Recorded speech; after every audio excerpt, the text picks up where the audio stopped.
La troupe des Enfoirés s'est agrandie en 2021.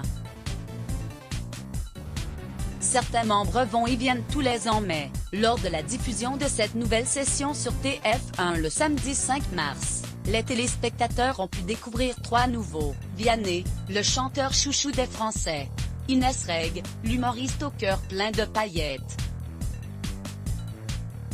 et Kev Adams, qui a visiblement eu du mal à s'adapter au format de ce spectacle construit pour venir en aide au Resto du Cœur. À lire aussi pilier de l'émission, juge artistique de profession, Zazie a effectivement émis quelques doutes vis-à-vis de la première performance de Kev Adams aux Enfoirés. C'est drôle, ce sont des gens qui ont l'habitude de ne pas partager la scène, a-t-elle expliqué au micro de RTL. Ils font du stand-up, ils n'ont pas forcément une notion du collectif très importante. Au début, j'avoue, Kev était un peu largué. Il disait, si est-ce cette chanson-là? Pourtant il avait révisé. Alors dans ces cas-là, on bisute un peu gentiment en disant, mais tais-toi, tu fais ça. Ou on leur met des costumes un peu affligeants pour qu'ils se sentent tout de suite un peu humiliés. Je suis triste parce que j'ai rêvé pendant des années de participer aux Enfoirés Paris réussi. Alors que les talents défilaient dans un sketch aux couleurs de l'émission The Voice, rebaptisé à la recherche de la nouvelle Voice, Kev Adams est apparu en panoplie de tyrolien, avec l'obligation de chanter le titre Le Paradis Blanc, avec des intonations germaniques.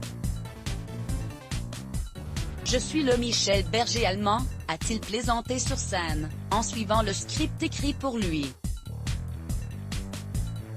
Je suis triste parce que j'ai rêvé pendant des années de participer aux Enfoirés. Le jour où je participe, déjà, je dois parler avec cet accent énervant.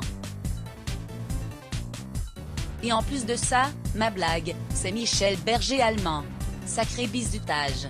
Qu'on a aimé, ou non, cette performance, le spectacle Les Enfoirés 2021 a réservé de nombreuses surprises, des émotions fortes et des performances inoubliables, si bien qu'en diffusant le show, TF1 a réalisé son plus joli score de 2021 avec 9,25 millions de téléspectateurs, soit 38,3% de l'ensemble du public. Espérons que chacun pense à s'offrir, en souvenir, le CD ou DVD du spectacle.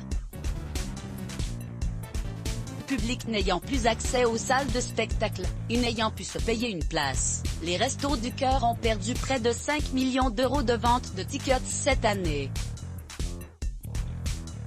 Let's block ADS. Why?